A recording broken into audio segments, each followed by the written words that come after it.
This is CBN NewsWatch.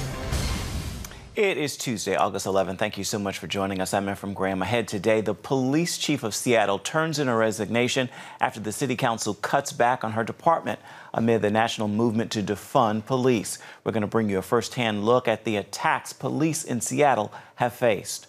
A surprising announcement from Russia about a coronavirus treatment. It comes as we're learning more about the effect of the virus on children. We're going to talk to our CBN News medical reporter, Lori Johnson. Joe Biden is set to name his vice presidential choice soon, but he also faces a tough issue from his past, his role in the 1994 crime bill and its impact on communities of color. And some encouragement for your day as well. A new podcast aims to boost your faith. All those stories and more are ahead in this edition of CBN NewsWatch. I want to begin with that situation in Seattle where Police Chief Carmen Best says she is stepping down. She made her decision public on the same day the city council approved cutting the police department by as much as many officers. Best was the city's first black police chief. Her move comes as law enforcement organizations across the country are experiencing serious budget cuts amid the push to defund the police. It's happening despite an increase in crime in many major cities. CBN contributor Chuck Holton brings us this look at the situation in Seattle, where police faced attacks for weeks. You might not hear it from media outlets, but in Portland, more than 270 federal officers have been injured in the line of duty since May. Here in Seattle, one day of recent rioting led to 59 officers being wounded by rocks, bottles, and improvised explosives. Still, even though nightly violence and skyrocketing crime rock American cities, some politicians are echoing the call to defund or even abolish the police.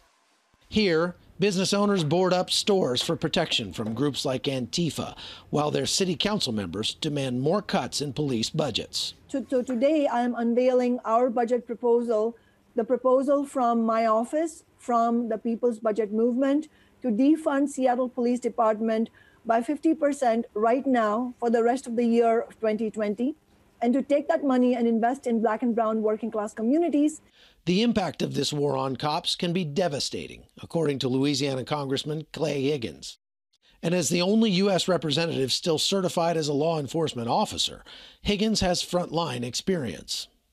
I would say to the city leaders and elected officials that are getting on this bandwagon, those that would crucify the police officers that serve their cities and their communities and their states, I'd say to those elected officials, get another job.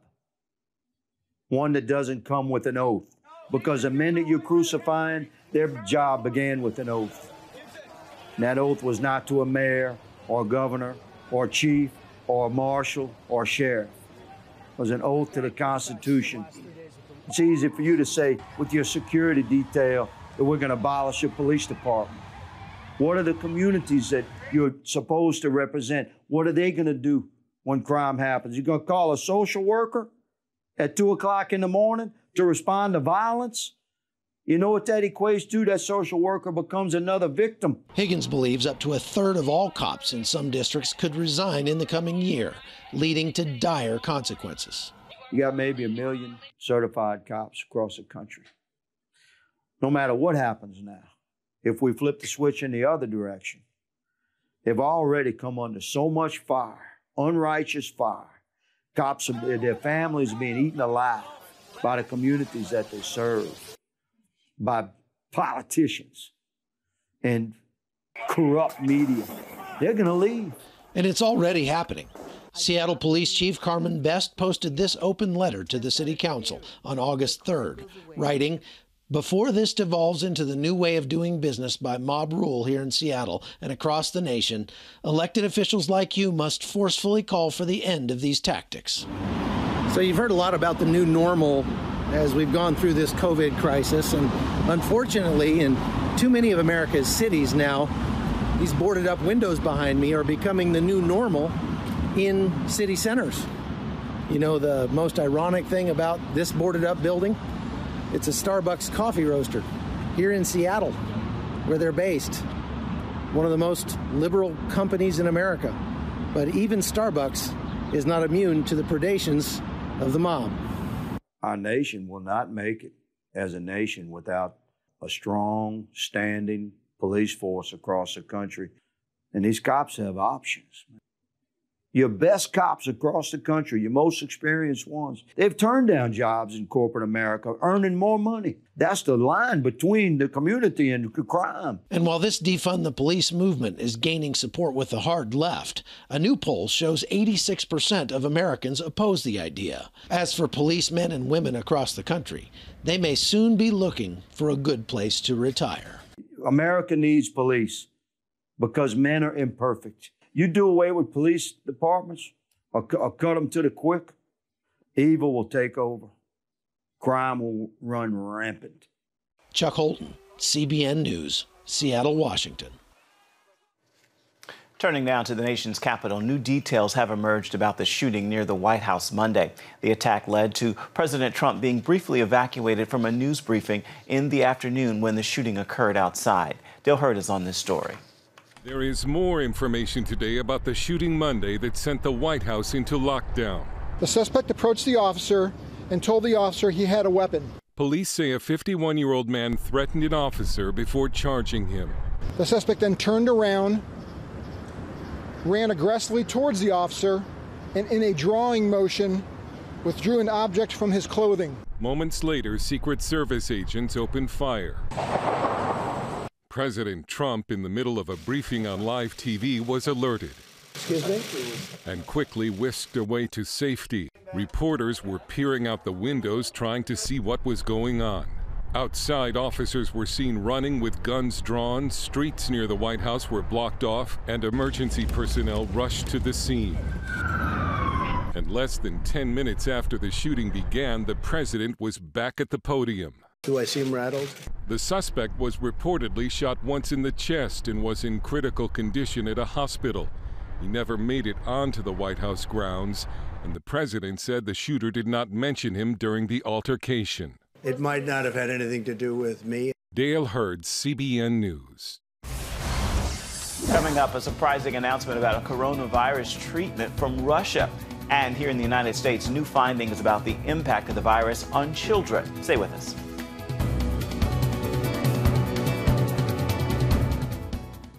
Hey, if you're tired and exhausted all day, you can't think clearly, and you really just need a cup or even a pot of coffee to get through your day, then join me, Dr. Josh Axe, for this new series where I'm going to teach you how to transform your diet and use essential oils and supplements to get a better night's sleep. Wake up to your best life. Call 1-800-700-7000 to get your free DVD or booklet of Protect Your Sleep today.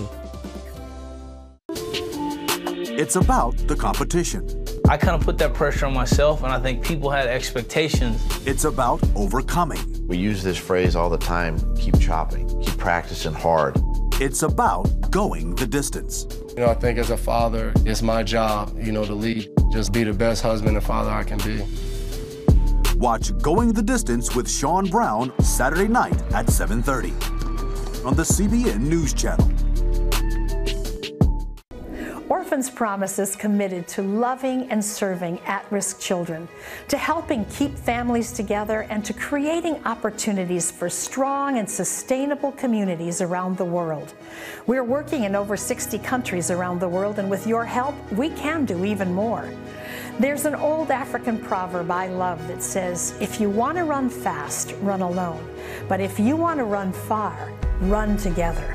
At Orphans Promise, we want to run far so we can touch the lives of as many orphaned and vulnerable children as possible. But we don't want to go alone.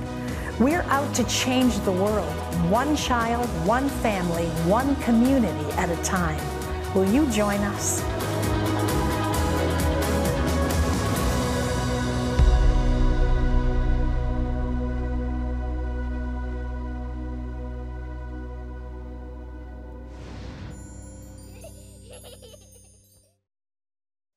A surprising announcement from Russia as it becomes the first country to clear a coronavirus vaccine and declare it ready for use. It comes despite international skepticism.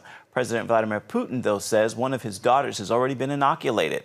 Putin emphasized the vaccine underwent the necessary test and is proven efficient, offering a lasting immunity for the coronavirus. But scientists at home and abroad have been sounding the alarm. The rush to start using the vaccine before phase 3 trials could backfire. Those trials normally last for months and involve thousands of people. Meanwhile, here in the U.S., the number of new cases is still dropping, under 50,000 on Monday for the second straight day. That is far below the record of 77,000 back on July 16th. Now, as the virus does continue to spread, we are seeing it branch out from the lungs to other parts of the body. And now it's infecting more children. And even after recovery, scientists are reporting long-term brain issues in young and old. Our medical reporter Lori Johnson is on this story.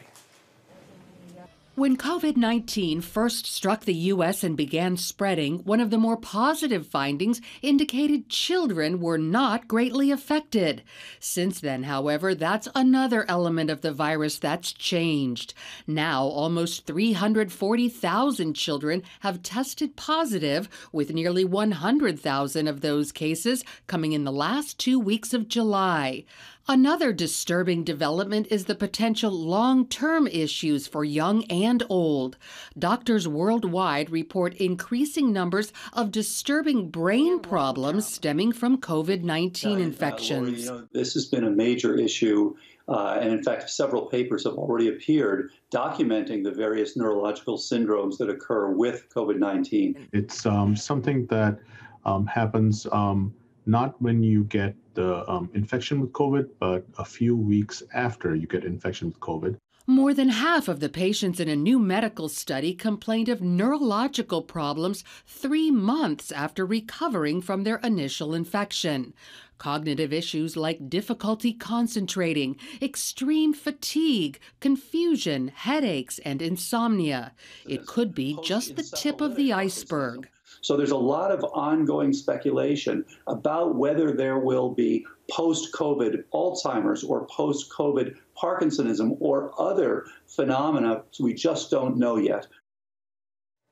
And Ephraim, just another piece of evidence backing up what the National Institute of Health Director Dr. Francis Collins told me when he called COVID-19 an unprecedented disorder, and that treating it is like navigating uncharted waters. Indeed. So we thought children weren't as vulnerable to the coronavirus initially. What's happening? Well, we were thinking that we didn't see these initial cases, and now we're seeing the cases.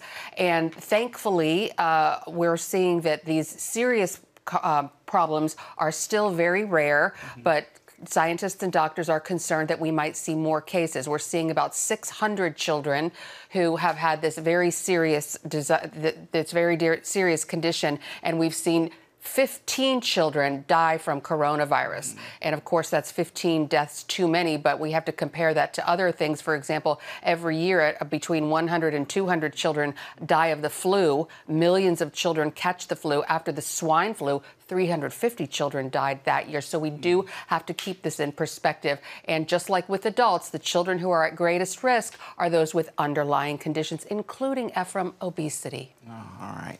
We reported that Vladimir Putin says that he's got a proven vaccine, but experts are naturally skeptical. What process does a vaccine have to go through to be approved?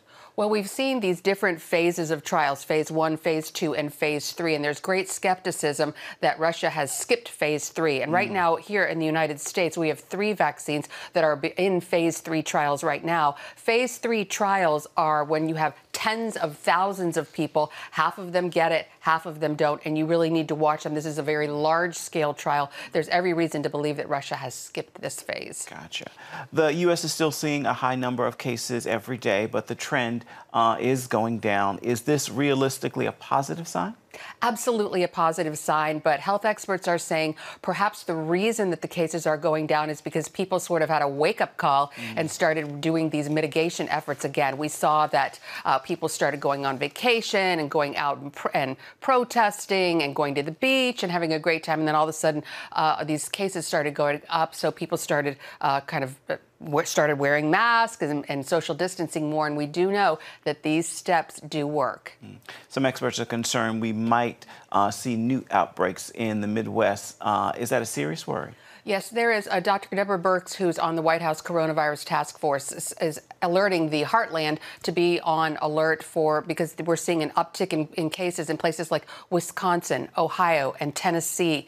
And so we've seen these spikes and these peaks sort of migrate. We saw it first in New Jersey, New York, and Connecticut. Then we saw it in places like Texas and Florida and California, and now looking at the Heartland. All right. Tell us what's ahead this evening on Healthy Living. Healthy Living. This week, I'm interviewing Chris Wark, who wrote a book called Chris Beat Cancer. That says it all. He had stage 4 colon cancer about 15 years ago, and he did have surgery, but then he started learning all about these things that cause and also can help minimize cancer, things like a very healthy diet, plant-based diet. And then also what's really interesting is all the toxins we're exposed to in our water and in our air, and even the makeup and body products and cleaning products we use. So it's very interesting. And he kind of goes through the list of all the things that we can do to help prevent getting cancer.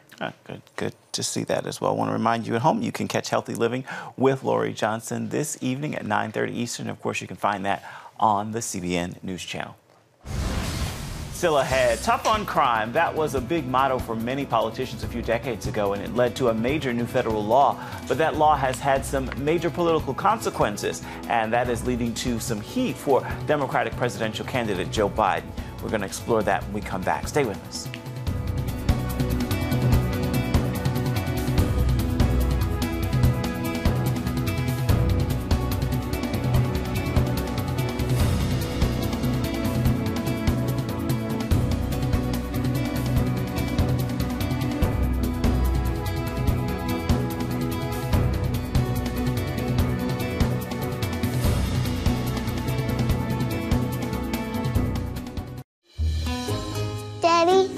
Yeah, buddy.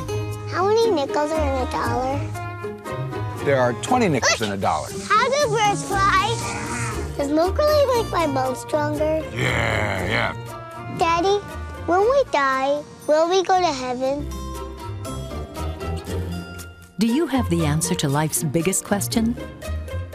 Call the 700 Club. We'll help you find answers to the important questions life brings your way. Watch breaking news, in-depth exclusive stories and programs from health to entertainment you won't find anywhere else. The CBN News Channel, a perspective you can trust. Enjoy credible news reporting from around the world. Discover inspiring programs and stories of hope, all in one place from a Christian perspective. The CBN News Channel, a perspective you can trust. To watch the CBN News Channel, download the app or visit cbnnewschannel.com.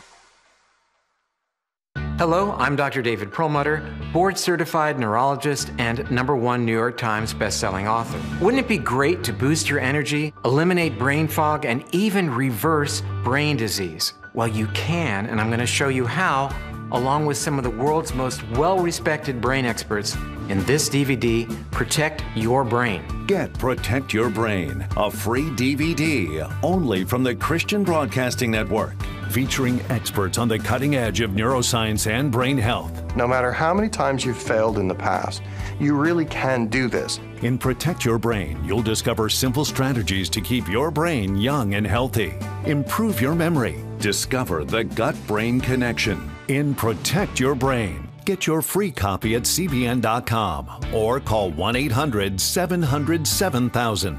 If you want to improve the quality of your life, get the DVD Protect Your Brain and get it today. Joe Biden is set to announce his vice presidential nominee possibly as early as today or tomorrow. But one question Biden faces on the campaign trail this year is his work on a 1994 crime bill. That bill came at a time when politicians were trying hard to be tough on crime. But now it has created some political problems for Biden. Jennifer Wishon explains. Across America during the 1990s, just walking down your street could be scary. Crime rates were peaking, and crack cocaine addiction was reaching epidemic proportions. So murder rates, all violent crime rates, were up dramatically, and people were tired of it. So much so that 44% of Americans told the Gallup organization they were afraid to walk alone at night near their house. In that same 1992 poll, 54% said there was more crime in their community than the year before. People felt very unsafe. And pressure was on Democrats in control of the House, Senate, and White House. President Bill Clinton was in his first term, and then Senator Joe Biden, chairman of the Judiciary Committee, authored the 1994 crime bill, the most sweeping crime legislation in U.S. history. While it's controversial now, at the time, Biden celebrated his accomplishment. I'm the guy that wrote this bill. Presumptuous thing to say, but I wrote this bill. My own little hands. And I added into the bill more than 50 death penalties. I support the death penalty. It also increased penalties for drug offenses, put more cops on the streets, and included the 3 strikes provision that required repeat felons be put away for life. You must take back the streets. And you take back the streets by more cops, more prisons, more physical protection for the people. To build more prisons, the bill promised states billions in federal construction money if they implemented truth in sentencing laws to ensure criminals serve out most of their sentences. And by 1999, most states had changed or adapted their laws. It certainly made sense to the extent to which you believe that there was a crime problem to focus a lot of those dollars towards the state, since federal criminal law enforcement is only a very, very small percentage of people who are involved in the criminal justice system. The overwhelming number of people who are arrested, prosecuted, and incarcerated, that all happens at the state level, 90-some-odd %. Looking back, many Americans criticized the crime bill's devastating impact on communities of color. In a recent column, Democrats from the University of Pennsylvania wrote, Biden's 1994 crime bill championed the popular tough-on-crime approach during the countrywide escalation of policing, discriminatory stop-and-frisk tactics, mass incarceration, and the racist war on drugs. This tough-on-crime approach amounted to a war against black and brown communities through police violence, which limited economic and educational opportunities. And as he courts black voters to support him this fall, Biden now takes an apologetic tone. I haven't always been right. I know we haven't always gotten things right. He's even shifted blame onto the states he once incentivized. We have to say to the states, no more. No more mandatory sentences. Enough is enough is enough. We should be reducing those sentences. Politics aside, many criminal justice scholars agree the legacy of the 1994 crime bill is complicated.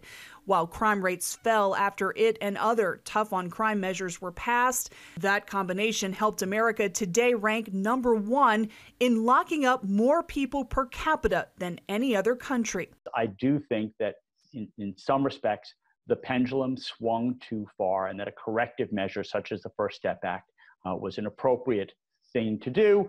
Appropriate because it dismantles parts of the 1994 law and was supported by both Republicans and Democrats. And as policing and racial justice are debated between now and November, expect to hear much more about both measures. Jennifer Wishon, CBN News, Washington. Coming up, a new podcast from a former soap opera star and a writer aimed at encouraging Christians with a boost of faith. We've got that story for you when we come back. Stay with us.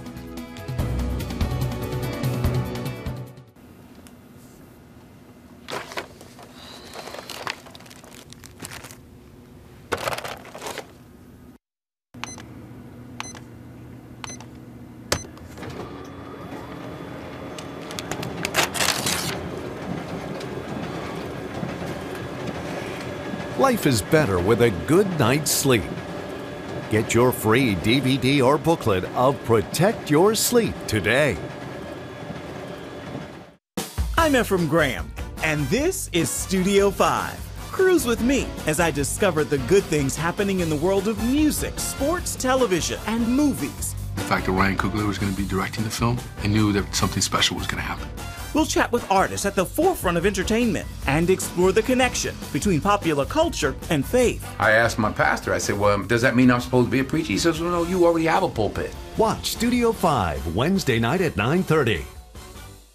Remember for a moment what it was like to be a child. You believed every story you were told. You saw a world full of endless possibilities. What stories will the world's orphaned and at-risk children believe? We believe the Bible tells the only story truly worth believing.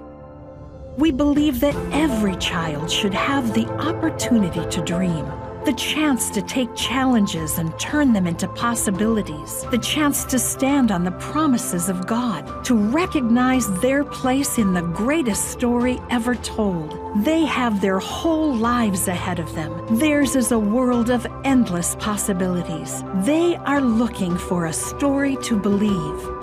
We will tell them that story.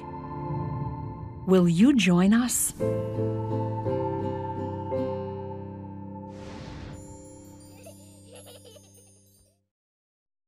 It has the power to influence weight loss, boost your immune system, and improve brain function. We've seen an explosion of data on the role of the gut microbiome in health. The free Build a Better Gut booklet reveals the latest information about the gut microbiome. You'll discover how your gut affects the rest of your health. The gut microbiome has been linked to depression and cancer and heart disease. Learn how to build a stronger, healthier gut. The microbiome, if it's in good composition, are really protecting us all the time from more invasive things. Get the Build a Better Gut booklet, free from the Christian Broadcasting Network. Call 1-800-700-7000 or go to cbn.com/buildabettergut.